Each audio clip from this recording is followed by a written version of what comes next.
যে ব্যক্তির মধ্যে পাওয়া যাবে রে, ওই ব্যক্তিকে প্রাথমিকভাবে পরহেজগার হিসেবে চিহ্নিত করা যাবে। এক নম্বর, আল্লাযীনা ইউমিনুনা বিল গায়ব, যারা মুত্তাকি হবে, পরহেজগার হবে, এক নম্বর গুণ থাকতে হবে তারা আল্লাহকে দেখে নাই। আল্লাহ আছে না নাই? আল্লাহ আছেন, দেখছিনি? আল্লাহ তাআলা জান্নাত বানাইছেন, যারা ভালো কাজ করবে মৃত্যুর পরে তাকে জান্নাতে দেওয়া হবে। জান্নাত দেখছি, বিশ্বাস আছে? যে খারাপ কাজ করবে, গুনাহ করবে, তার জন্য আল্লাহ তাআলা জাহান্নাম বানায় রাখছে, দেখি নাই? দেখছিনি? জাহান্নাম যে আছে, বিশ্বাস আছে না নাই? কবরের মধ্যে বান্দা তোমার আযাব হবে, কবরের আযাব কেউ দেখছি? বিশ্বাস আছে? হবে যে এটা সত্য, কি বিশ্বাস করি? এই না দেখা জিনিসগুলোর উপরে যে ব্যক্তি সাক্ষ্য দিবে, মুত্তাকি পরহেজগারের এক নম্বর গুণ হলো আল্লাহ তাআলা যা ঘোষণা করছেন, দেখি আর না দেখি বিশ্বাস করা লাগবে। দেখি আর না দেখি বিশ্বাস করা লাগবে। দুই নম্বর, ওয়ায়ুকিমুনাস সালাহ, বলে নামাজ কায়েম করবে। নামাজ কি করবে? নামাজ কায়েম করা কাকে বলে? বলে ব্যক্তিগত জীবনে সে নিজে নামাজি হবে।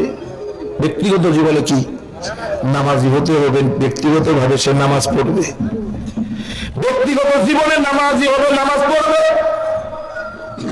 পারিবারিক জীবনে সে নামাজি হবে, বলে একা নামাজ পড়লে হবে না, পরিবারকেও নামাজ পড়াও লাগবে, হবে না। ব্যক্তিগত জীবনে নামাজি হবে, পারিবারিক জীবনে নামাজি হবে। শুধু ব্যক্তিগত জীবনে আর পারিবারিক জীবনে নামাজি হলে হবে না, বলে সামাজিক জীবনেও নামাজি হতে হবে, বলে সমাজকে নামাজ পড়াইতে হবে। কি তুমি ব্যক্তিগত ভাবে নামাজ পড়বে, পারিবারিক ভাবে নামাজি হবে, সমাজ নামাজ পড়বে না, নামাজ না পড়ে জাহান্নামে যাবে, এটা হবে না। বলে সামাজিক ভাবে নামাজি হতে হবে, নামাজ বাস্তবায়ন করা লাগবে। বলে শুধু সামাজিক ভাবে নামাজ আদায় করলে হবে না। 4 নম্বর বলো অর্থনৈতিক ভাবেও নামাজি হতে হবে, অর্থনীতির ভিতরেও নামাজ থাকা লাগবে। বলে শুধু অর্থনীতির ভিতরে নামাজ থাকলে হবে না, রাজনীতির জীবনেও নামাজ থাকা লাগবে। কোথায়? রাজনৈতিক ভাবেও নামাজি হতে হবে। বলে শুধু রাজনৈতিক ভাবে নামাজি হলে হবে না, আন্তর্জাতিক পর্যায়েও নামাজি হতে হবে। তার মানে বলেন কোন বেনামাজি পৃথিবীতে থাকবে? পৃথিবীর জমিনে কেউ বেনামাজি পাওয়া যাবে? যদি বান্দা 5টা জিনিসের উপরে নামাজ কায়েম করে, বলে ওই নামাজ আদায় করে, বলে এই 5টা জিনিসের উপরে নামাজ আদায় করাটা হলো নামাজ কায়েম করা। 3 নম্বর, পরহেজগারদের 3 নম্বর গুণ হলো ওয়ামিম্মা রাযাকনাহুম ইউনফিকুন, বলে যে ধন সম্পদ আমার রব আমাকে দিয়েছে, কে দিয়েছে? কে? আল্লাহ তাআলা আমাকে ধন সম্পদের মালিক বানাইলেন। এই ধন সম্পদ আপনার আমার না, এই ধন সম্পদটার মালিক হলো আমার আল্লাহ। আপনি আমি মাত্র ম্যানেজার, আমানতদার। আপনি আমি কি? অথচ আমার টাকা, আমার পয়সা, আমার বাড়ি, আমার গাড়ি সব আমার করি। কথা বলেন, এর একটাও কি আপনার আমার? সব আমার রবের। রব আপনাকে ডিস্ট্রিবিউশন করার জন্য দিয়েছে মাত্র। কেমনে ডিস্ট্রিবিউশন করবেন তারও একটা সিদ্ধান্ত আল্লাহ তাআলা জানিয়ে দিয়েছেন, কি ঠিক কিনা? রব বলেন ওয়ামিম্মা রাযাকনাহুম ইউনফিকুন, বলে আমার দেওয়া সম্পদ থেকে আমার রাস্তায় দান করতে পিছনের দিকে তাকাবে না, কারো কাছে বলবে না। আমার দেওয়া সম্পদ থেকে চাইতে দেরি হবে, দিতে দেরি করবে না। যেমন টাকার গায়ে একটা শব্দ লেখা আছে, চাহিদা মাত্র বাহককে দিতে বাধ্য থাকিবে। কি আছে না টাকার গায়ে লেখা? আপনি টাকার মালিক হতে পারেন, কিন্তু যখন আপনার কাছে চাবে স্পষ্ট করে লেখা, চাইবা মাত্র ইয়ার বাহককে দিতে বাধ্য থাকিবে। তার মানে রব আমাকে যেই সম্পদ দিয়েছে, এই সম্পদগুলো আমার রাস্তায় যখন আমার বান্দার বান্দিগুলো চাইবে রে, পিছনের দিকে তাকানোর সময় নেই, চাইতে দেরি হবে। যতটুকু সম্ভব তার থেকে কিছু অংশ দান করতে হবে। এই তিনটা গুণ যার ভিতরে আছে, প্রাথমিক পর্যায়ে তাকে আমি পরহেজগার বলতে পারি। প্রাথমিক ভাবে পরহেজগার বলতে পারি, মুত্তাকি বলতে পারি। কারণ মুত্তাকির অনেক বড় লম্বা একটা ঘটনা, অনেক লম্বা একটা ইতিহাস। মুত্তাকি শুধু এই তিন গুণে মুত্তাকি হওয়া যায় না, মুত্তাকির আরেক সূরা মুমিনুনের ভিতরে আছে মুত্তাকি যারা হবে তার 7টা গুণ থাকবে। এইভাবে মুত্তাকিদের পরিচয় তুলে ধরেছেন আমার রব। সব থেকে যে জিনিসটার বিষয় নিয়ে আলোচনা করতে যাচ্ছিলাম, যালিকাল কিতাব লা রাইবা ফি, যেটা এমন একটা মহাগ্রন্থ যার মধ্যে কোনো ভুল নাই, সন্দেহ নাই। পৃথিবীর জমিনে বেঈমানেরা কোরআনের ভুল বের করার কম চেষ্টা করে নাই, কম চেষ্টা করছে, কিন্তু আজ পর্যন্ত কেউ সফল হয়েছে? কিয়ামত পর্যন্ত হবে? কেন হবে না? রব আমার বলতেছেন, ইন্না নাহনু নাযালনা যিকরা ওয়া ইন্না লাহু লাহাফিজুন। আল্লাহু আকবার। রব বলেন, নিশ্চয়ই এই মহাগ্রন্থ কোরআনে কারীম নাজিল করেছি আমি। কে নাজিল করছেন? আর এটার হেফাজত করব আমি। অতএব এটার মধ্যে ভুল বের করা অসম্ভব, এটাকে পরিবর্তন করা অসম্ভব। কারণ পৃথিবীর জমিনে অন্য কোন ধর্মগ্রন্থের কোন হাফেজ পাওয়া যায় না, কিন্তু কোরআনের হাফেজ গুণে শেষ করা যায় না। কি ঠিক কিনা? মাঝে ভারত কলকাতার ছাপা কোরআন শরীফের মধ্যে মাঝে মাঝে ভুল লিখছিল, মুসলমানের ঈমান ধ্বংস করবে এই চিন্তায় কোরআনের মধ্যে ভুল আয়াত ভুল লিখছে, উল্টা পাল্টা করে লিখছে। যখন বাংলাদেশে আসছে হাফেজে কোরআনটা কোরআন পড়তে শুরু করেছে, দেখে যে ভুল, সঙ্গে সঙ্গে সেটাকে বয়কট করেছে। ঠিক না? তার মানে কোরআনের মধ্যে ভুল তুমি চাইলেই ঢুকাতে পারবে না। কেন? বলে শুধু একজন নয়, দুইজন নয়, বাংলার জমিনেই 25 লক্ষের বেশি হাফেজ কোরআন আছে, যা পৃথিবীর ইতিহাসে অন্য কোন ধর্মের অন্য কোন গ্রন্থের একজন হাফেজ খুঁজে পাওয়া যায় না। কি ঠিক কিনা? হাজিরিন, কোরআন নাজিল হইতেছে, কোরআন নাজিল হবে, এখনো হয়নি। আমার নবীজি মুহাম্মদ রাসূলুল্লাহ সাল্লাল্লাহু আলাইহি ওয়া আলিহি ওয়াসাল্লাম এখনো নবুয়ত পাননি। নবী হওয়ার আগে, নবুয়তের আগেই আমার আল্লাহ তাআলার কাছে আমার নবীজি প্রিয় বান্দা হিসেবে ছিলেন। সুবহানাল্লাহ বলেন না? তখনই আমার নবীজি প্রিয় বান্দা। কেমন? বলে আমার নবীজি বেঈমানদের কাছে তখনই নবুয়তের আগেই আল-আমিন উপাধি পেয়েছেন। বলে এত বিশ্বাসী মক্কার জমিনে আর দ্বিতীয় জন তৈরি হয় নাই, এত আমানতদার মুহাম্মদের মতো আমানতদার দ্বিতীয় জন মক্কায় নাই, এত বড় সফল ব্যবসায়ী মক্কায় দ্বিতীয় জন তৈরি হয় নাই।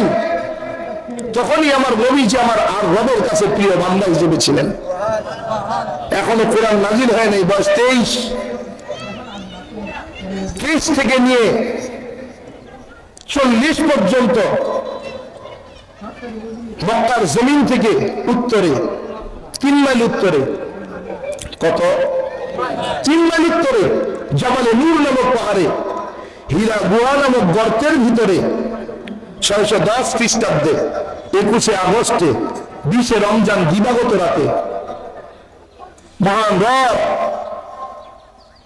বিশ্বনবী মুহাম্মদ রাসূলুল্লাহ সাল্লাল্লাহু আলাইহি ওয়া আলিহি ওয়া সাল্লামের উপরে নবুয়তের সিলমোহর পাঠাইতেছেন। ওদিন আমার নবীর বয়স মাত্র 40 পদার্পণ করেছেন। আমার রব জিবরাইল আমিনকে পাঠিয়ে দিয়েছেন, জিবরাইল তাড়াতাড়ি যাও। সংক্ষেপে বলছি, অনেক বড় ঘটনা। এই 17টি বছর, 23 থেকে নিয়ে 40 পর্যন্ত 17টি বছর শুধু আমার নবীজি বিশ্ব নবী মুহাম্মদ রাসূলুল্লাহ সাল্লাল্লাহু আলাইহি ওয়াসাল্লাম ওই হীরা গুহায় বসে ধ্যান করতেছেন আর দোয়া করতেছেন, আয় রব গ্লানি যুক্ত সমাজকে গ্লানি মুক্ত করে দেন। এভাবে দোয়া করতেছেন। 40 বছর যেদিন পূর্ণ হয়ে গেল, আমার মহান রব জিবরাইল আমিনকে বললেন, জিবরাইল তাড়াতাড়ি যাও। আমার মুহাম্মদ এতদিন শুধু আমার প্রিয় বান্দা হিসেবে ছিল, আজকে আমার প্রিয় বান্দা মুহাম্মদকে নবুয়তের সিলমোহর দেওয়ার সময় এসেছে। যাও আমার নবীর, আমার বন্ধুর পিঠ মোবারকে নবুয়তের সিলমোহর লাগাইয়া দিয়ে আসো। সুবহানাল্লাহ বলেন। জিবরাইল আমিন আসলেন, অনেক বড় লম্বা ঘটনা। আমার নবীজি একটু ভয় পেয়ে গেলেন।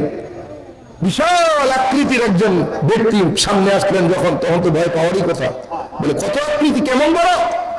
বলে প্রধান 4 ফেরেশতা জিবরাইল, ইসরাফিল, মিকাইল আর আজরাইল আলাইহিস সালাম তো আসলামের মাথাগুলো এত বড় ছিল যে একটা মাথাকে যদি চারি বানানো হতো, চারি বোঝেন, গরুর বাড়ি খাওয়ায়নি, এটা কি করা চারি বলে, এক এক ফেরেশতার মাথাটাকে যদি চারি বানানো হয়, পৃথিবীর সমস্ত পানি যদি ওই চারিতে ঢালা হয়, এক ফোঁটা পানি উড়াইয়া জমিনে পড়বে না।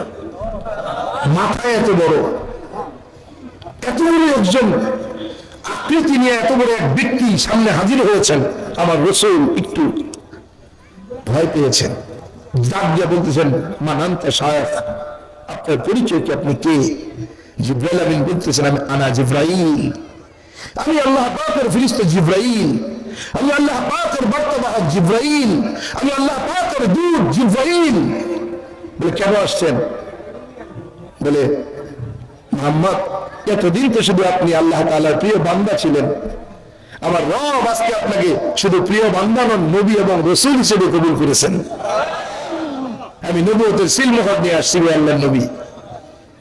নবুয়তের সিলমোহর লাগাই দিয়া জিবরাইল আমিন বলতেছেন, হে নবী, ইকরা, পড়ুন। আমার রাসূল বলেন, আনাবি কারীম, আমি তো পড়তে জানি না। জিবরাইল আমিন আমার নবীকে বুকের সঙ্গে জড়ায় চাপ দিয়ে ছেড়ে দিয়েছেন, বলতেছেন, হে নবী, ইকরা, পড়ুন।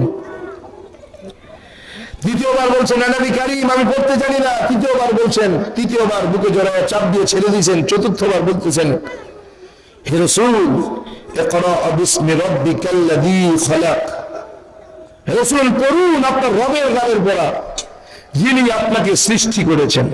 সুবহানাল্লাহ। বলতে দেরি হলো, আমার রাসূল পড়তে শুরু করলেন, ইকরা বিসমি রাব্বিকাল্লাযী খালাক, খালাকাল ইনসানা মিন আলাক, ইকরা রাব্বুকাল আকরাম, আল্লাযী আল্লামা বিল কলম, আল্লামাল ইনসানা মা লাম ইয়ালাম। আল্লাহু আকবার। বাসায় আমার নবীজি শোনায় দিলেন। জিবরাইল আমিন চলে গেলেন। আমার নবী বাসায় ফিরতেছেন, আম্মা জান খাদিজাকে বলতেছে, খাদিজা শোনো, আজকে একটা খুশির খবর আছে। কি? বলে, আমার রব তো আমাকে নবুয়তি সিলমোহর দান করছেন, আজকে থেকে আমি আল্লাহর নবী হয়ে গেলাম। আম্মা জান খাদিজা রাদিয়াল্লাহু তাআলা আনহা খুশি হয়ে গেলেন। আমার নবী বলতেছে, খাদিজা, আমার শরীরে প্রচন্ড ব্যথা, শরীরে প্রচন্ড জ্বর, আমার শরীর থর থর করে কাঁপতেছে, আপনি যদি আমাকে একটু কম্বল দিয়ে ঢেকে দিতেন বড় ভালো হতো। আম্মা জান কম্বল দিয়ে ঢেকে দিলেন, তারপরে শরীরের কম্পন থামে না। আমার নবীজি বলতেছেন, খাদিজা, আপনি কি আমাকে একটু শক্ত করে জড়ায়া ধরতে পারেন? বলি, ইয়া রাসূলুল্লাহ, অবশ্যই। শক্ত করে জড়ায়া ধরছেন। ভিতর থেকে, কম্বলের ভিতর থেকে আমার রাসূলের কান্নার আওয়াজ। আম্মা জান বলতেছেন, হে নবী, আজকে তো আপনার খুশির দিন, আপনি আজকে কেন কান্না করেন? ও নবী, বুঝেছি, আপনি জন্মের আগে আপনার আব্বাকে হারিয়েছেন, আজকে যদি আব্বাজান বেঁচে থাকতেন বড় খুশি হতেন, এজন্য কান্না করেন? বলে না। বলে, নবী, বুঝেছি, কেন কান্না করেন? বলে, জন্মের 6 বছর পরে আপনি মাকে হারিয়েছেন, আজকে যদি মা বেঁচে থাকতেন বড় খুশি হয়ে যেতেন, এজন্য কান্না করেন? বলে না। বলে, নবী, বুঝেছি, দিনের দাওয়াত দিতে তো সম্পদের প্রয়োজন, অর্থের প্রয়োজন, আপনি তো দরিদ্র, আপনার তো সম্পদ নাই। ও নবী, আপনার ঘরে আসার আগে আমি 2 জন স্বামীকে হারিয়েছি, 2 জন স্বামীর ধন সম্পদ আমার আছে, আমি মক্কার জমিনে সবচেয়ে ধনী নারী। ও নবী, আমার যা ধন সম্পদ আছে সব আপনার দ্বীনের জন্য দান করে দিলাম। আমার নবীজি তখনও কান্না খাবে নাই। আম্মা জান বলতেছে, নবী গো, বুঝেছি, আমি বিবি খাদিজা যদি আপনার কাছে কালেমা গ্রহণ না করি, আপনি বাইরে কিভাবে কালেমার দাওয়াত দিবেন? এর জন্য কান্না করেন? আল্লাহ তাআলাকে সাক্ষী রেখে বলছি, আপনি আমাকে কালেমা পড়ায়া দেন, লা ইলাহা ইল্লাল্লাহু মুহাম্মাদুর রাসূলুল্লাহ। আম্মা জান খাদিজা কালেমা পড়ে মুসলমান হয়ে গেলেন। কোরআন নাযিল হইতেছে, সূরা কাউসার নাযিল হয়েছে, কাউসার নাযিল হয়েছে। আমার নবীজি সূরা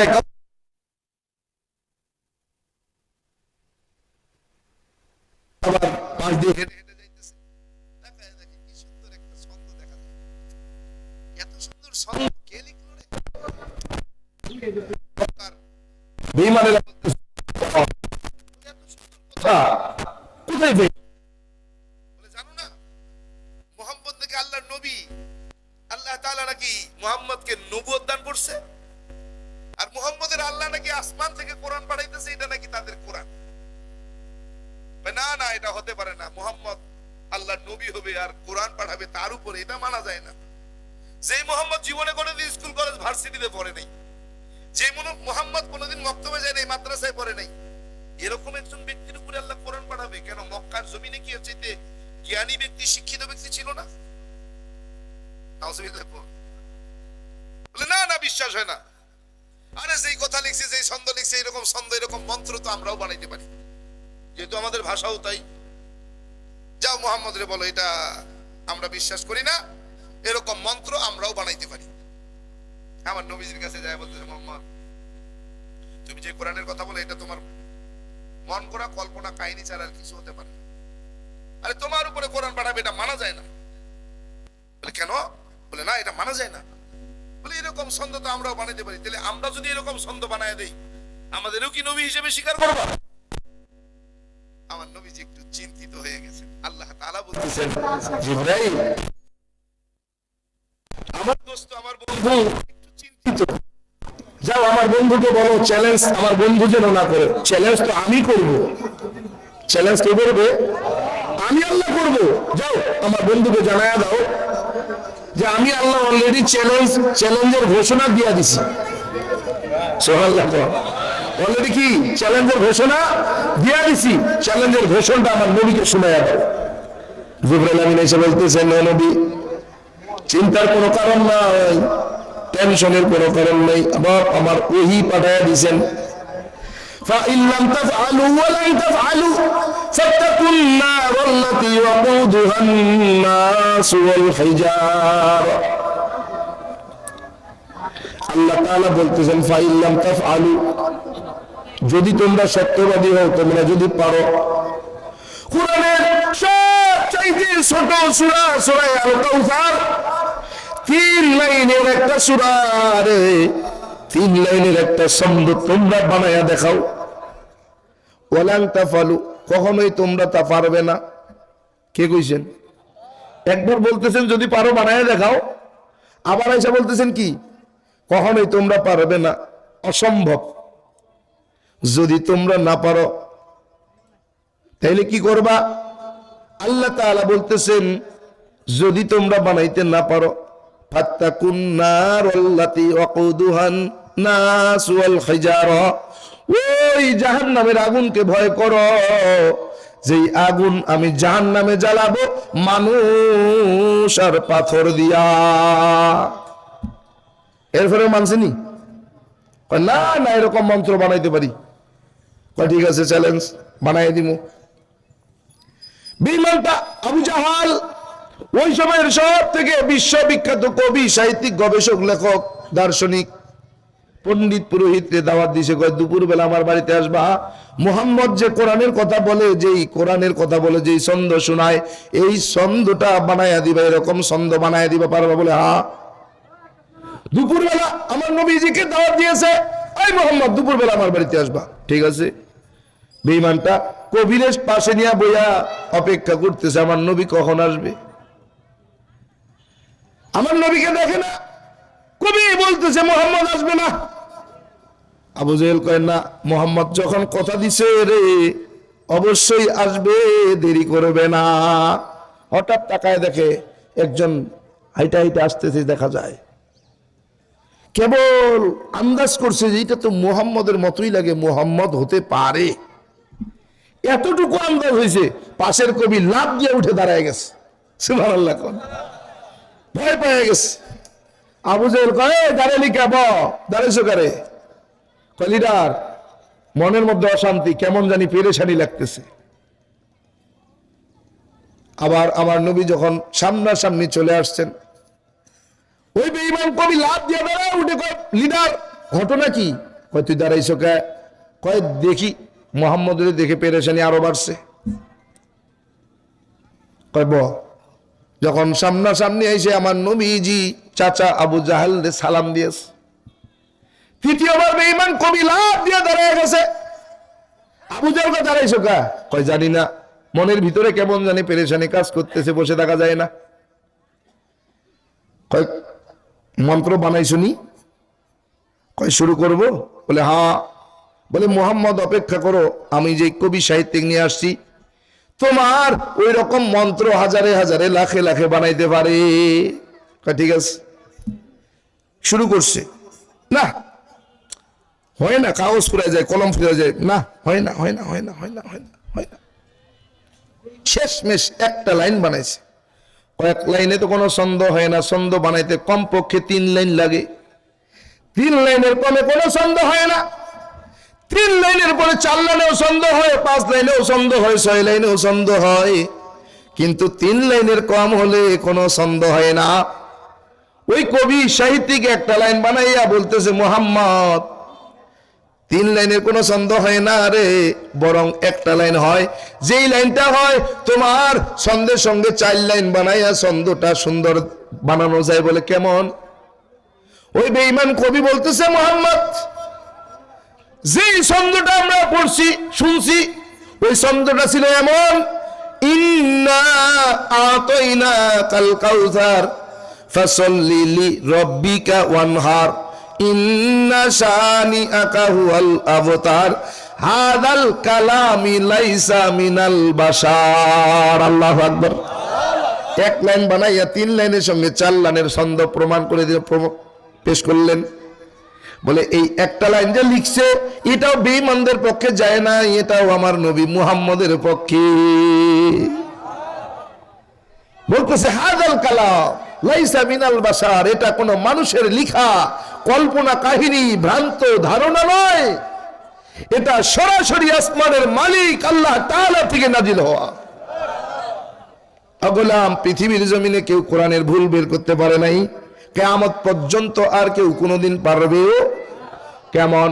বলে, ডক্টর মরিস বুখাইলি গবেষণা করতে যাইয়া কোরআনের মধ্যে ঢুকতে যাইয়া মরিস বুখাইলিও কালেমা পড়ে গেলেন। মরিস বুখাইলি কেন কালেমা পড়েছেন এটা বড় একটা ইতিহাস। এরে বান্দা, 1400 বছর আগে আবু জাহাল নিজের চোখে আমার নবীজির শাহাদাত আঙ্গুলের ইশারায় চাঁদ 2 খণ্ড হওয়ার ঘটনা দেখার পরেও ঈমান আনে নাই।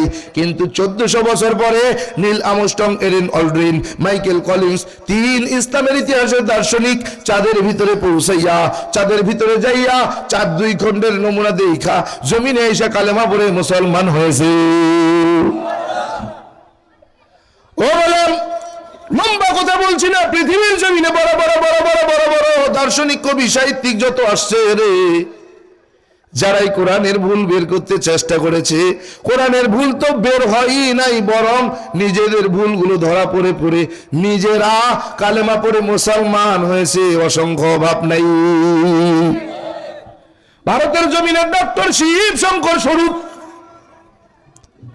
যিনি লন্ডনের অক্সফোর্ড বিশ্ববিদ্যালয়ের 10টা ভাষার উপরে পিএইচডি করছেন, যিনি ভারতের জমিনের গয়া, কাশী, বৃন্দাবন সহ 7টা তীর্থস্থানের পণ্ডিত পুরোহিত ছিলেন, যাকে ভারতের হিন্দুরা ভগবান বইলা চিনতেন, ভগবান বইলা ডাকতেন। এই ডক্টর শিবশঙ্কর স্বরূপ জিও কালেমা বললেন। বলে, কেন? কি দেখলেন ইসলামের ভিতরে কালেমা পড়ে মুসলমান হলেন? ডক্টর শিবশঙ্কর স্বরূপ বলেন, আমি কেন মুসলমান হলাম? তিনি তার জীবনী লিখতে গিয়ে বলেন, আমি বলতেছিলাম আমি 10টা ভাষার উপরে পিএইচডি করা একজন ডক্টর। বলে, অক্সফোর্ড বিশ্ববিদ্যালয় থেকে আমি 10টা ভাষার উপরে পিএইচডি করেছি। আমি চিন্তা করলাম, মুসলমানের যেই কোরআনের কথা বলে কোরআন তো পড়ে থাক, মুসলমানরা যেই কালেমার কথা বলে কালেমার বড়াই করে, মুসলমানের কালেমার মধ্যেই তো ভুলে ভরা। নাউজুবিল্লাহ। ডক্টর শিবশঙ্কর স্বরূপ বলেন, আমি কালেমাটাকে নিয়ে গবেষণায় বসে গেলাম। কালেমা নিয়ে গবেষণা করতে করতে একটা পর্যায়ে একদিন গভীর রাত্রে আজব এক স্বপ্ন দেখে ঘুমটা ভেঙে গেল। আমি স্বপ্নটাকে বলার জন্য বিবির ঘরের দিকে দৌড়াইতেছি। দরজাটা কেবল খুলছি, তাকায় দেখি বিবি আবার দরজার সামনে হাজির হয়ে গেছে।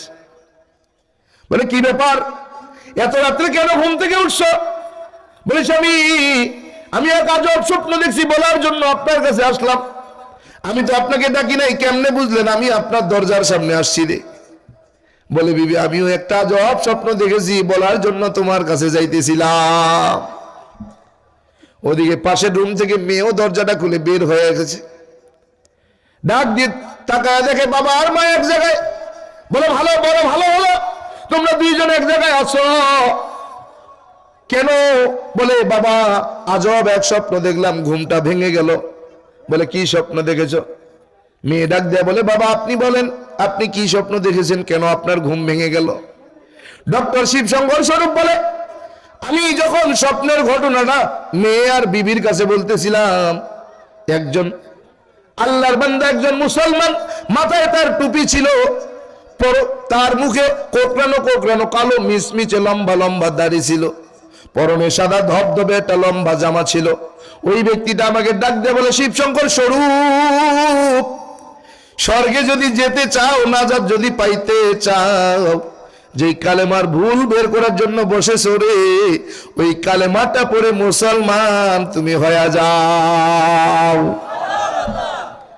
যেমনি শিবশঙ্কর স্বরূপ ঘটনাটা বলছে, বিবি ডাক দিয়ে বলে, স্বামী একই স্বপ্ন আমি দেখেছি। মেয়ে বলে, বাবা একই স্বপ্ন আমিও দেখেছি। বলে তিনজনের স্বপ্ন একই সময়ে, এমন আজব স্বপ্ন সাধারণ কোন স্বপ্ন নয় রে। চলো চলো, আমরা ভুল করে ফেলেছি, আরো দেরি করে ফেলেছি, আর দেরি করা যাবে না। চলো কোন মুসলমান মৌলবীর কাছে যাইয়া আমরা কালেমা পড়ে মুসলমান হয়ে যাব। ডক্টর শিবশঙ্কর স্বরূপজিও কালেমা পড়ে মুসলমান হয়ে গেল। বলে আপনি কেন মুসলমান হলেন? কি কারণ, কি দেখেছেন ইসলামের ভিতরে? ও বললাম, বাবা যখন আমাকে সংস্কৃত বিশ্ববিদ্যালয়ে ভর্তি করে দিলেন, সংস্কৃত বিশ্ববিদ্যালয়ে যখন সংস্কৃত ভাষার উপরে গবেষণা করতেছিল, বাবা আমাকে ডাক দিয়ে ভর্তি করে দিয়ে যখন চলে আসছেন, কিছুদিন পরে বাবার সামনে হাজির হয়ে গেলাম। বাবারে ডাক দিয়ে কই, বাবা গো, আমরা কত ভালো মুসলমান, কত বোকা। বলে কেন? বললাম, বাবা আমরা 12 মাসে 13 জন খোদা, 33 কোটি দেব দেবী, তুলসীর গাছের তলায় 64 কোটি ভগবানকে দেখা দেখা দেখা দেখা সিজদা দেই। কিন্তু মুসলমান কত বড় বোকা, কত বড় মূর্খ, ওরা তো আল্লাহকে দেখেই না, না দেখে বলে তারা নাকি আল্লাহকে সিজদা দেয়। বলে বাবা ঠিক কথা বলছো, তুমি যে অনেক বড় জ্ঞানী হবে এটা আজ করা যায়, বোঝা যায়। আমার ভগবান তোমাকে অনেক বড় জ্ঞানী বানায়া দিক। আমি বললাম, বাবা আপনি আশীর্বাদ করতে থাকেন, আপনার আশীর্বাদ যেন আমার ভগবান কবুল করে নেয়, আমি যেন অনেক বড় জ্ঞানী হতে পারি। বলে বাবা তুমি আমার বংশের সবচেয়ে জ্ঞানী হবে, তোমার নামের কারণেই আমার বংশের সুনাম আর খ্যাতি অর্জন করবে। আমি বললাম, বাবা আশীর্বাদ করেন। যখন সংস্কৃত ভাষার উপরে ডিগ্রি শেষ কইরা বাবার কাছে গিয়া বসলাম, বাবারে ডাক দিয়ে কই, বাবা শুরুতে আপনাকে একটা কথা বলেছিলাম, স্মরণ আছে গো? বলে কি কথা? বললাম, বাবা মুসলমান বড় বোকা, আমরা বড় ভালো। বলে হ্যাঁ মনে আছে তো। বললাম, বাবা কথাটা এমন নয়। বলে এর আগে বেদ কি আপনি মানেন? বলে হ্যাঁ। বলে বিশ্বাস করেন? বলে হ্যাঁ। বলে বেদের শ্লোকগুলো কি আপনি মানেন? বলে হ্যাঁ। বলে বিশ্বাস করেন? বলে হ্যাঁ। বললাম, বাবা বেদ যদি সত্য হয় তাইলে মুসলমান সত্য, বেদ যদি মিথ্যা হয় তাইলে মুসলমান মিথ্যা। বাবা বলে কেন? বললাম, বাবা বেদের মধ্যে পড়ে দেখলাম না তস্য প্রতিমা আস্তি। বলে মানে কি? বললাম, বাবা সৃষ্টিকর্তা বলতেছেন আমি স্রষ্টার কোনো প্রতিমূর্তি হয় না, প্রতিচ্ছবি নাই, আকার নাই, আকৃতি নেই, দেখা যায় না, ধরা যায় না, ছোঁয়া যায় না, লাল নীল হলুদ না সবুজ তা অনুভব করা যায় না, ঠিক কি না? বাবা কয় তাইলে? বললাম, বাবা এই শ্লোকটা যদি আপনি সত্য মনে করেন তাইলে মুসলমান সত্য। তারা যে তার আল্লাহর কদমে সিজদা দেয় তারা কিন্তু আল্লাহকে দেখে না, কি ঠিক কি না? কিন্তু বাবা আমরা দেখা দেখা সিজদা দেই, তার কোনো দলিল আমাদের ধর্মগ্রন্থে কোথাও পাওয়া যায় না। আসেনি? কিয়ামত পর্যন্ত সময়, যাও ছেড়ে দিলাম, দলিল বের করে দেখাও। হাজিরিন, বাবা বলতেছে কি বলতে চাও? বললাম বাবা এখানেই শুধু শেষ না। রাজভোগ কিতাবের 1292 পৃষ্ঠার মধ্যে আমি একখানা মন্ত্র দেখেছি। বলে কি মন্ত্র? বললাম বাবা কৃষ্ণং কৃষ্ণং শ্রীনন্দ কেশ সর্বনাম যুগে। বাবা বলে মানে কি? বললাম বাবা ভগবান শ্রীকৃষ্ণ বলতেছেন আমি যুগে যুগে কালে কালে অগণিত অবতার হয়ে মানুষের কল্যাণে দুনিয়ার জমিনে অবতরণ করেছি। সমস্ত অবতারগণ আমি ভগবান শ্রীকৃষ্ণকে ভগবান বলে মেনে নিয়েছে। বাবা কয় ঠিক আছে তো। বললাম না নাই। কেন? বললাম বাবা স্রষ্টা যখন সৃষ্টি হয় তখনই সৃষ্টিকে কোন স্রষ্টা নিয়ন্ত্রণ করে? বাবা বলে মানে কি? বললাম বাবা ভগবান শ্রীকৃষ্ণ ছিলেন স্রষ্টা। তিনি যখন মানুষের কল্যাণে পূর্ব আকাশে সূর্য হয়ে গেলেন, সূর্য যখন হয়ে গেলেন এই সৃষ্টিকে কোন স্রষ্টা নিয়ন্ত্রণ করেছেন? বলে কেন? শ্রীকৃষ্ণ। বললাম না হতে পারে না। বলে কেন? বললাম বাবা ভগবান শ্রীকৃষ্ণ ছিলেন স্রষ্টা, হয়ে গেলেন মানুষের কল্যাণে সৃষ্টি, এই সৃষ্টিকে তো স্রষ্টা আর নিয়ন্ত্রণ করতে পারে না। বলে তাইলে কি বুঝাতে চাও? বললাম বাবা সূর্য নামক দেবতাকে যিনি নিয়ন্ত্রণ করেছেন তিনি আর কেউ নয়, তিনি হলেন মুসলমানদের আল্লাহ। বাবা তা কেন বুঝো না যে আল্লাহ সেই তো ভগবান? কি ঠিক নাকি? হ্যাঁ খালি কোন না ঠিক। যদি কোনো মুসলমানের জবান থেকে বের হয় যে আল্লাহ সেই ভগবান, ফতোয়া দেওয়ার অধিকার যদিও নেই, এরপরেও বলে গেলাম বিনা যুক্তিতে বিনা তর্কে বিনা দলিলে তুমি বেঈমান, কালেমা পড়া ছাড়া নিজেকে আর ইমানদার দাবি করতে পারবে না। কি আল্লাহর ভগবান কখনো এক হতে পারে? বাবা কয় যে আল্লাহ সেই তো বাবা বললি না আল্লাহর ভগবান এক হয় না। বলে কেন? বললাম বাবা ভগবান এমন এক সত্তা, জায়গা কাল পাত্র ভেবে হয় পরিবর্তন। আল্লাহ এমন সত্তা, জায়গা কাল পাত্র ভেবে নাই তার কোনো পরিবর্তন। কি বলে কেমন? বললাম বাবা বাংলাদেশের বাঙালি, বাংলা ভাষায় কথা বলি, মাতৃভাষা বাংলা। বাংলা ভাষায় যখন বাংলাদেশের হিন্দুরা তাদের স্রষ্টাকে ডাকে কি বলে ডাকে? বলে ভগবান। বললাম বাবা ইন্ডিয়ার জমিনে যে হিন্দুরা বসবাস করে মাতৃভাষায় হিন্দি, হিন্দিতে কথা বলে, হিন্দি ভাষায় যখন ইন্ডিয়ার হিন্দুরা তাদের স্রষ্টাকে ডাকে কি বলে ডাকে? বলে ঈশ্বর। বললাম বাবা আমেরিকার জমিনে যে হিন্দুরা বসবাস করে মাতৃভাষা ইংরেজি, ইংরেজিতে কথা বলে, ইংরেজি ভাষায় যখন হিন্দুরা তাদের স্রষ্টাকে ডাকে কি বলে ডাকে? বলে গড। বলে বাংলাদেশের ভগবান ইন্ডিয়ায় গেলে ঈশ্বর, আমেরিকায় গেলে হয় গড। কথা কয় না? তার মানে বোঝা গেল জায়গা কালপাত্র ব্যবহার পরিবর্তন, তার নাম ভগবান। বলে আল্লাহ এমন যার নাই কোনো পরিবর্তন। বলে কেমন? বলে বাবা বাংলাদেশের বাঙালি, বাংলা ভাষায় কথা বলি, মাতৃভাষা বাংলা, বাংলা ভাষার বাংলাদেশের মুসলমান বাংলায় যখন তার স্রষ্টাকে ডাকে কি বলে ডাকে? কি ডাকে? সবাই কন্যা।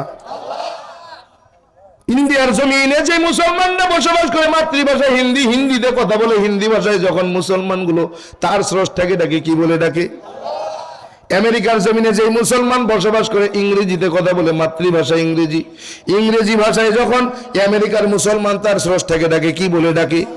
তার মানে বোঝা গেল পৃথিবীর 200-র বেশি দেশ, এমন একটা দেশ নাই যেখানে আবার আল্লাহকে অন্য নামে ডাকা হয়। তার মানে বোঝা গেল জায়গা কাল পাত্র ভেবে আল্লাহ এমন এক সত্তা, জায়গা কাল পাত্র ভেবে হয় না তার কোনো পরিবর্তন। বাবা কয় কেন বুঝো না? ভগবান সর্বত্র বিরাজমান। বললাম হ্যাঁ। আল্লাহ কেমন? বলে আল্লাহু নুরুস সামাওয়াতি ওয়া মা ফিল আরদ। আল্লাহু আকবার। বলে আল্লাহ সব জায়গায়। বলে কোথায়? আল্লাহ তাআলা কোরআনে কারীমের মধ্যে জানায় দেয় ফাইনা মা তুআল্লু ফাসাম্মা ওয়াজহুল্লাহ। আমার আল্লাহ জানায় দেয় বান্দা তুমি আমারে কোথায় তালাশ করো, আমি তো তোর সামনে। কি কোথায়? কোথায়? আমি সব জায়গায়, সব জায়গায়, সব জায়গায়। কোন দিকে তাকাবা? যেখানেই তাকাবা আমার সৃষ্টি দেখো, আমার সৃষ্টির মধ্যে আমি। কথা কন ঠিক কিনা? যেই জায়গায় তাকাবা সেই জায়গায় আমাকে পাইবারে গোলাম। বলে ভগবান কেমন? সর্বত্র বিরাজমান। বলে হ্যাঁ, মাইনা নিলাম বাবা। আল্লাহর ভগবান কিন্তু এক হতে পারে না। বলে কেন? বলে ভগবানের শরীক আছে, আল্লাহর কোনো শরীক নেই। লা শারীকা লা। বলে কেমন? বলো আল্লাহ এমন এক সত্তা যার কোনো শরীক নাই, লা শারীকা লা। কিন্তু ভগবান এমন যার শরীকের অভাব নাই। বলে কেমন? বলে ভগবানের ভগবতী আছে, ঈশ্বরের ঈশ্বরী আছে, কি শিবের পার্বতী আছে, ব্রহ্মার সরস্বতী আছে, বিষ্ণুর লক্ষ্মী আছে, কৃষ্ণের রাধা আছে। তার মানে তারা আমার কেউ স্রষ্টা নন। বাবা বলে বাবা একটু বুঝো না কেন? বলে কে বুঝবো? বলে বাবা আল্লাহর ভগবান কিন্তু আলাদা কেউ না। বলে কেমন? বলে বাবা বলো তো আল্লাহ লিখতে কয়টা শব্দের প্রয়োজন? বললাম 4, আলিফ লাম লাম হা। বলে বলো ভগবান লিখতে কয়টা শব্দের প্রয়োজন? বললাম 4, ভগবান 4। বলে শাব্দিক অর্থে আল্লাহর ভগবান নাই, ব্যবধান। বললাম বাবা শাব্দিক অর্থে যদিও আল্লাহর ভগবানের মধ্যে পার্থক্য নাই, কিন্তু আল্লাহর অস্তিত্ব সব জায়গায়, ভগবানের অস্তিত্ব নাই। বলে কেমন? বলে বাবা ভগবানের ভ যদি বাদ দিই থাকবে কি? বলে গবান। বাংলা ডিকশনারি থেকে বলেন গবান শব্দের অর্থ বলে গোবর। কি পবিত্র না অপবিত্র? বললাম বাবা আপনার ভগবান অপবিত্র হয়ে গেল। বলে আল্লাহ নাই। বলে কেমন? বলে আল্লাহর আলিফ যদি বাদ দিই থাকবে কি? বলে লাম লাম হা। আসেনি আল্লাহ? লিল্লাহি মা ফিস সামাওয়াতি ওয়া মা ফিল আরদ। আল্লাহু আকবার। আল্লাহ আছে না নাই? বাবারে কই বাবা গোবরের গ বাদ দিলাম থাকবে কি? বলে বান। বান শব্দের অর্থ বাংলা ডিকশনারি থেকে বলবেন বলে 2টা। বলে 1 নম্বরে বন্যা, বন্যারে বান কয়। 2 নম্বরে গাভীর ওলান। বললাম বাবা আপনার ভগবান কিন্তু গাভীর ওলান। বলে আল্লাহ থাকবে না। বলে কেমন? বলে লাম যদি বাদ দিয়ে থাকবে কি? বলে লাম হা। আল্লাহরে কোথায় পাইবা? আসেনি? লাহু মা ফিস সামাওয়াতি ওয়া মা ফিল আরদ।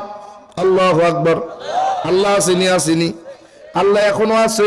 বাবারে কই বাবা বানের ববাদ দিছি থাকবে কি? বলে ন। বলেন বাংলার ডিকশনারি থেকে বলেন ন শব্দের অর্থ বলে 2টা। 1 নম্বর আমরা যখন গণনা করি 5, 6, 7, 8, 9, 10 বলে 1 নম্বরে গণনার নয়, 2 নম্বরে নাই। তার মানে ভগবানের কোনো অস্তিত্ব নাই, আল্লাহর অস্তিত্ব সব জায়গায়। বলে লাম বাদ দিলাম থাকবে কি? বলে হা। এইবার তুমি আল্লাহরে কেমনে প্রমাণ করবা? বলে আসেনি আল্লাহ?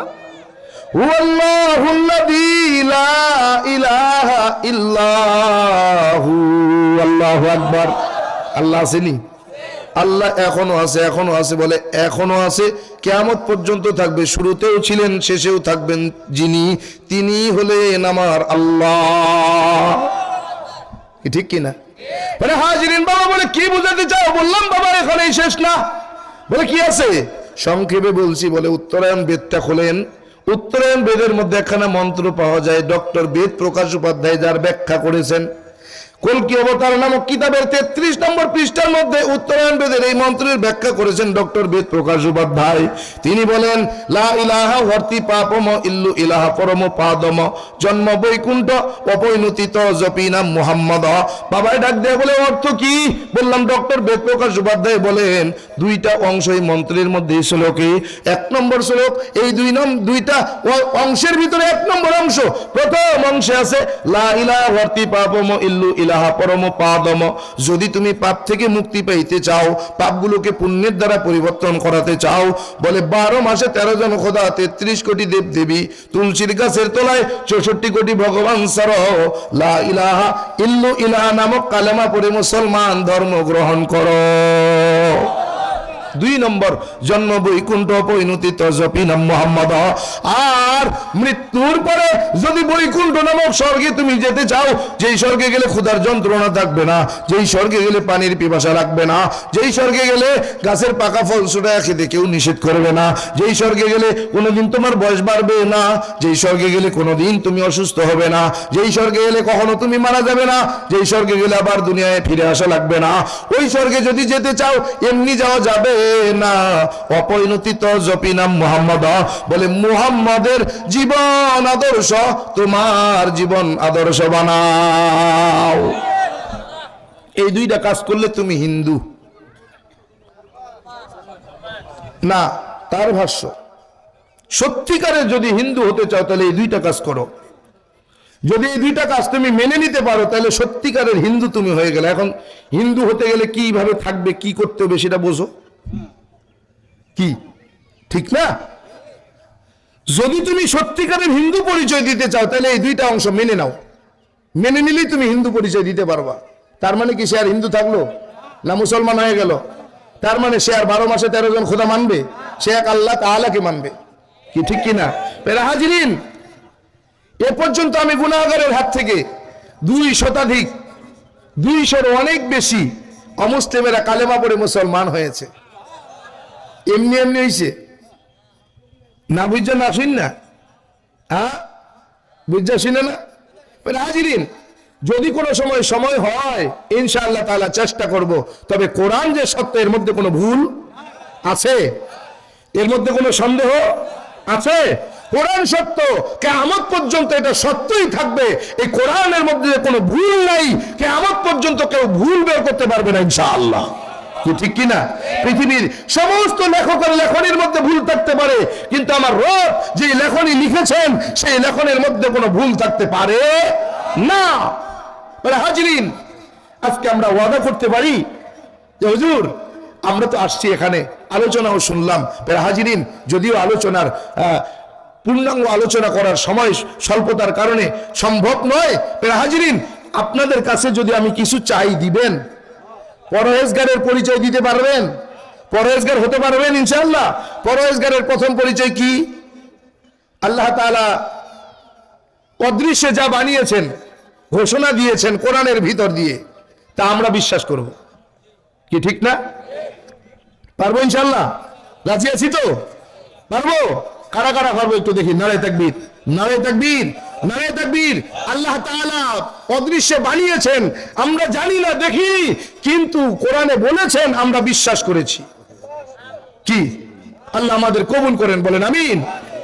দ্বিতীয় নম্বর, ওয়ায়ুকিমুনাস সালাহ, বলে নামাজ শুধু ব্যক্তিগত জীবনে নয়, ব্যক্তিগত জীবনে, পারিবারিক জীবনে, সামাজিক জীবনে, অর্থনৈতিক জীবনে, রাজনৈতিক জীবনে, আন্তর্জাতিক জীবনে আমরা নামাজ কায়েম করব পারবো ইনশাআল্লাহ? কারা কারা বলতে পারবো আজকের পর আর জীবনে কোনোদিন নামাজ কাজা করব না? নারে তাকবীর। আল্লাহ কবুল করেন, হাত নামান। 3 নম্বর, আমিম্মা রাযাকনাহুম ইউনফিকুন, বলে 3 নম্বর গুণ হলো আমার দেওয়া সম্পদ থেকে আমার রাস্তায় দান করা। যেমন আজকে দাওয়াতে কালেমা মুসলিম সহায় সংস্থা, নমুসলিম সহায় সংস্থা, তার মানে এখান থেকে যারা নমুসলিম হয়, ঈমান গ্রহণ করে, অন্য ধর্ম থেকে ইসলামে আসে, তাদেরকে সাহায্য সহযোগিতা করে, ঠিক না? আমি আজকে শুনতেছিলাম, বসে কথা বলতেছিলেন, তো বলতেছেন যে এক নমুসলিমকে 1 লক্ষ টাকা আমরা দিয়েছি বাড়ি করার জন্য, বাড়ি করেও দিয়েছি, এরকম একটা কথা শুনলাম। এটা কার দেওয়া? আপনার আমার, আমাদের সকলের সম্পদ থেকে এটা দেওয়া, ঠিক না? হাজিরিন, এইটাও আল্লাহর রাস্তায় দান করার শামিল, আমিম্মা রাযাকনাহুম ইউনফিকুন এর শামিল। আমরা কি আজকে এই সংস্থার ফান্ড বাড়ানোর জন্য আমরা কিছু সহযোগিতা করতে পারবো না ইনশাআল্লাহ? পারবো ইনশাআল্লাহ। আজকে আমি দেখতে চাই কারা কারা এই নমুসলিম সহায় সংস্থা, এই সংগঠনকে ভালোবেসে এই সংগঠনের ফান্ড তৈরি করার জন্য, বেশি না, আমার এখানে এমনও আল্লাহর বান্দা আছে, আমি যতটুকু জানি, যতটুকু শুনেছি, যে এখান থেকে 1 লক্ষ, 2 লক্ষ, 5 লক্ষ টাকা দেওয়ার মতো লোক আছে। আমি চাচ্ছি না, আমি একজন ব্যক্তি চাচ্ছি, যে ব্যক্তি এই সংস্থা, সহায় সংস্থা, নমুসলিম সহায় সংস্থার ফান্ডে 1 লক্ষ টাকা দান করবেন। একজন ব্যক্তি দেখতে চাই, কে বলবেন হুজুর আমি 1 লক্ষ টাকা এই নমুসলিম সহায় সংস্থা, কারণ আমার দরদ আছে। কারণ যারা অমুসলিম থেকে মুসলমান হয় তারা কত কষ্ট করে, কত নির্যাতন, নিপীড়ন সহ্য করতে হয়, এটা আমার থেকে বেশি কেউ জানে না। হাজিরিন, আমি নিজেও পুলিশে চাকরি করেছি, আপনারা দেখেছেন, সাবেক পুলিশ কর্মকর্তা লেখা আছে। আমি শুধুমাত্র ইসলাম গ্রহণের কারণে আমার চাকরি চলে গেছে।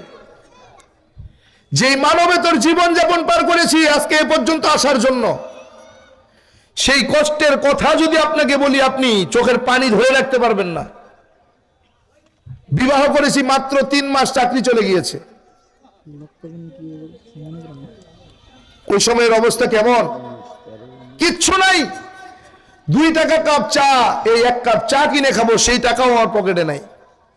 আমি 6 মাস মানবেতর জীবনযাপন পার করেছি, যেই 6 মাসের ভিতরে আমি পাতিলের উপরের অংশ খানা খেতে পারি নাই। পাতিলের তলার পোড়া ভাত আর শুকনা মরিচ পুড়ায় পুড়ায় আমাকে খেতে হয়েছে। আমি যদি ওখান থেকে এ পর্যন্ত আসতে পারি, আপনার সব থাকা সত্ত্বেও আপনি কেন আমাদেরকে সহযোগিতা করবেন না বলেন? কেন করবেন না? আমি তো বেশি চাইনি আপনার কাছ থেকে, মাত্র একজন ব্যক্তি 1 লক্ষ টাকা দিবেন। কে আছেন এমন বলেন যে হুজুর আমি 1 লক্ষ টাকা দিলাম? আপনার এই টাকা বিফলে যাবে না, হতে পারে এই 1 লক্ষ টাকা কাল হাসরের ময়দানে আপনাদের নাজাতের ওসিলা হতে পারে না? কি 1 লক্ষ টাকা দেওয়া যাবে না ইনশাল্লাহ? আছে না এমন ব্যক্তি যে 1 লক্ষ টাকা দিতে পারি? নাই? ঠিক আছে, 50,000 অর্ধেক। 50,000 একজন বলবেন যে হুজুর আমি 50,000 টাকা দিব। আছেন কেউ? আসেন, কে আছেন? বলেন না। আরে ভাই, বাবার কোটিপতি ঘরের কোটিপতি সন্তান, কিন্তু আমি যখন ইসলাম গ্রহণ করেছি তখন তো ফকির। ওই সময়টা যদি আপনার জিন্দেগিতে আসতো তাইলে বুঝতেন যে ইসলাম গ্রহণ করা, বাবা মা ধর্ম ত্যাগ করে, ধন সম্পদ ত্যাগ করে ইসলাম গ্রহণ করা কত কঠিন। আপনি তো বুঝবেন না, কারণ আপনি তো এই কষ্ট ভোগ করেননি, এই কষ্টের সম্মুখীন আপনি হননি, এই জন্য আপনি সেটাকে অনুভব করতে পারবেন না। হাজিরিন, কে বলবেন হুজুর আমি 50,000 টাকা দিব? কে আছেন? একজন ব্যক্তি বলবেন 50,000 দিব। কে আছেন বলেন না? নাই? ঠিক আছে, 20,000 এবার তো পাই, একবার কমে গেছে না? কোন 20,000 টাকা দেবেন এমন কে আছেন? বলবেন হুজুর আমি 20,000 টাকা দেবো, এখন পারতেছি না, সপ্তাহ পরে দেবো, বা 1 সপ্তাহ পরে দেবো, বা 15 দিন পরে দেবো, বা 1 মাস পরে দিব। 20,000 টাকা। আমাদের ফিকির কি জানেন? সম্পদ আছে তো আমরা ভোগ করবো, এটা আবার মুসলিমদের দেবো কেন? মুসলিমরা কি টাকা নেওয়ার জন্য ইসলাম গ্রহণ করে নাকি? এটা তাদের ব্যবসা। হ্যাঁ, আপনি বুঝবেন না। আপনি যদি আজকে মুসলিমদের কটাক্ষ করেন, তাহলে সাহাবা একরামকে কটাক্ষ করার শামিল হতে পারে, কি ঠিক কিনা? প্রত্যেকজন সাহাবা একরাম কিন্তু অমুসলিম ছিলেন। নির্যাতন নিপীড়নের মাধ্যমে কত কষ্টের ভিতর দিয়ে তারা ইসলাম গ্রহণ করেছেন। হযরতে বিলালের দিকে তাকান। আহা হাজিরিন, এজন্য বলছি মাত্র 20,000 টাকা কে দিবেন বলেন না? একজন ব্যক্তিকে 20,000 টাকা দিবেন, তাও দিবেন না? ওকে, 10,000। এবার তো আর সমস্যা নাই। 10,000 দেওয়ার মতো কেউ আছেন? শুরু করেন না। 10 দেন না? 10,000 দেওয়ার মতো কেউ নাই? আজিব তো। আমি আপনাদের মুন্সিগঞ্জ গজারিয়া গুয়াগাছা ইউনিয়ন, চারপাশে মেঘনা, মাঝখানটা একটা চর। 5 বছর আগে গেছিলাম আর এবছর গেছি। 5 বছর আগে 5 মিনিট কালেকশন করেছিলাম। ওখানকার মানুষের দিলটা দেখলাম, আসলেই দিলওয়ালা মানুষ তারা। 5 মিনিটে 42 লক্ষ টাকা কালেকশন হয়েছে। আর এবছর নভেম্বরের 25 তারিখে সেখানে 5 বছর পরে আবার গিয়েছি। 5 বছর পরে দিতে পারি নাই, এবার আবার গিয়েছি। 5 মিনিটে 75 লক্ষ টাকা কালেকশন হয়েছে। দিলওয়ালা মানুষ, যে রব দিয়েছেন, রবের রাস্তায় দান করবো, সমস্যা কি? রবের রাস্তায় দান করলে তো সম্পদ কমে না, বরং সম্পদ বাড়ে। কি 10,000 দেওয়া যাবে না? জি, আল্লাহর বান্দা, কি নাম তো? আমার আল্লাহ ভাই। আল্লাহ আল্লাহ আপনার গোলাম আমানুল্লাহ সাহেব, আয় আল্লাহ আমার সম্মান রক্ষা করেছেন, 10,000 টাকা দান করেছেন। আল্লাহ দানকে কবুল করেন। 10 লক্ষ টাকা দানের সওয়াব দান করে দেন। হাজার হাজার কোটি কোটি টাকার মালিক আপনার বান্দাকে বানায়া দেন, হায়াতের মধ্যে বরকত দান করেন, নেক হায়াত লম্বা করে দেন। আই লাভ দুনিয়ার জমিনে সমস্ত বালা মুসিবত বিপদ আপদ আযাব গজব থেকে কুদরতের হাতে হেফাজত করেন। আই আল্লাহ পরিবারের মধ্যে জান্নাতের সুখ শান্তি দান করে দেন, বলেন আমিন। 2 নম্বরে কে বলবেন হুজুর আমি 10,000 দিব?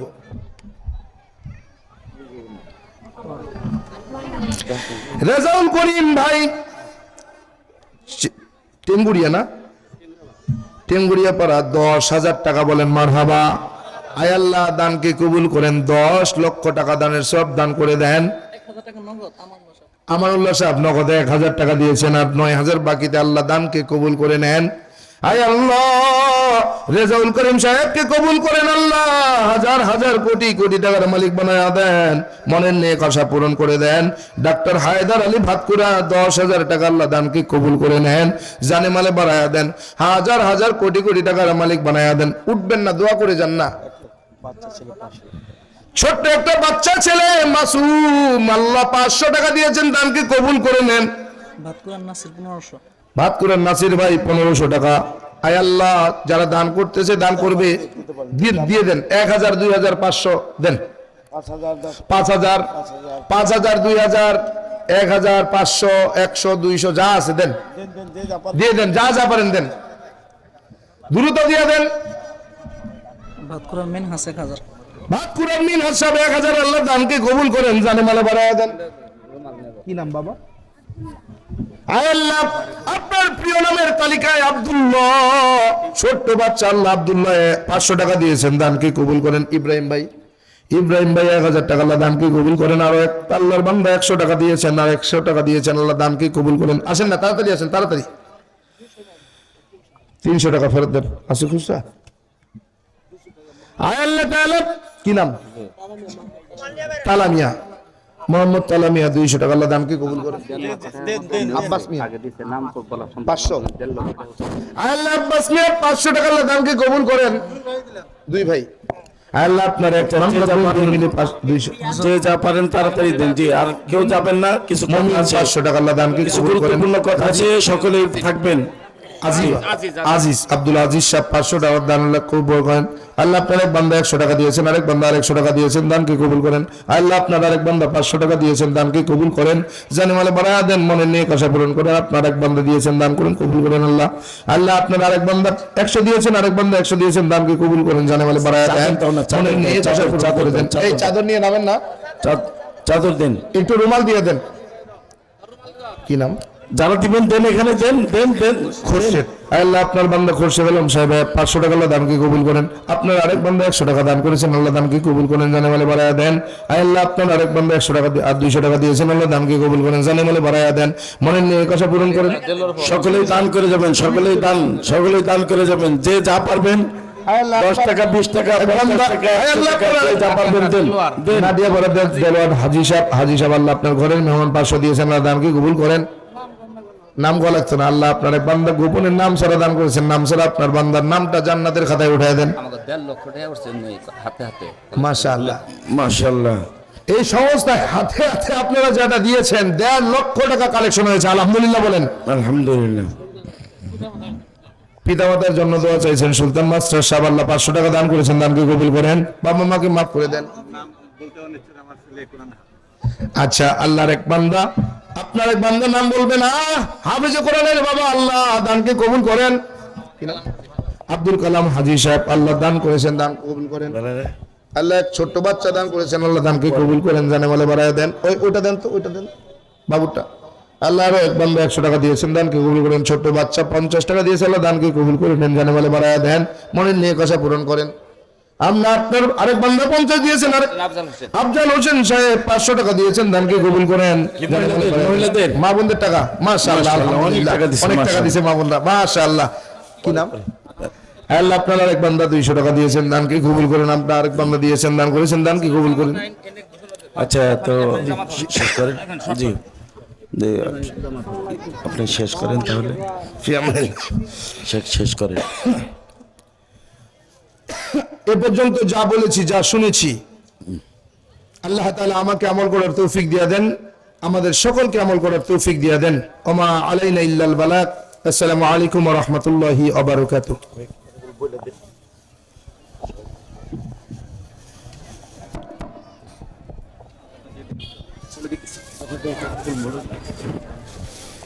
আলহামদুলিল্লাহ, হযরত এতক্ষণ তার জবান থেকে অনেক গুরুত্বপূর্ণ আলোচনা আমাদের সামনে পেশ করলেন।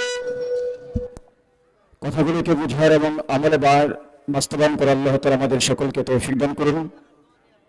মাহফিল একদম শেষের দিকে, সর্বশেষ আজকের মাহফিলের যিনি সভাপতি আমাদের